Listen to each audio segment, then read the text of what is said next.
ગઈકાલે આણંદમાં ભારે વરસાદ વરસ્યો, જેને લઈ રાજ્યના આરોગ્ય મંત્રી ઋષિકેશ પટેલ કે જેઓ બોરસદ પહોંચ્યા અને અહીં તેમણે પરિસ્થિતિનો તાગ મેળવ્યો। વરસાદી પરિસ્થિતિને પગલે રાજ્યના આરોગ્ય મંત્રી અને આણંદ જિલ્લાના પ્રભારી મંત્રી ઋષિકેશ પટેલે બોરસદની મુલાકાત લીધી। આ ઉપરાંત કલેક્ટર અને વહીવટી પ્રશાસનના અધિકારીઓ સાથે બેઠક કરી સમગ્ર પરિસ્થિતિનો તાગ મેળવ્યો।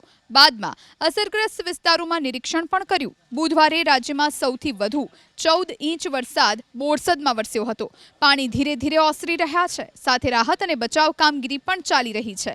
વરસાદ બાદ મચ્છરજન્ય રોગચાળો ન ફેલાય તે માટે કામગીરી કરવા આરોગ્ય મંત્રીએ સૂચના આપી। વરસાદી પરિસ્થિતિને પગલે રાજ્યના આરોગ્ય મંત્રી અને આણંદ જિલ્લાના પ્રભારી મંત્રી ઋષિકેશ પટેલે બોરસદની મુલાકાત લીધી। આ ઉપરાંત કલેક્ટર અને વહીવટી પ્રશાસનના અધિકારીઓ સાથે બેઠક કરી સમગ્ર પરિસ્થિતિનો તાગ મેળવ્યો। બાદમાં અસરગ્રસ્ત વિસ્તારોમાં નિરીક્ષણ પણ કર્યું। બુધવારે રાજ્યમાં સૌથી વધુ 14 ઇંચ વરસાદ બોરસદમાં વરસ્યો હતો। પાણી ધીરે ધીરે ઓસરી રહ્યા છે, સાથે રાહત અને બચાવ કામગીરી પણ ચાલી રહી છે। વરસાદ બાદ મચ્છરજન્ય રોગચાળો ન ફેલાય તે માટે કામગીરી કરવા આરોગ્ય મંત્રીએ સૂચના આપી।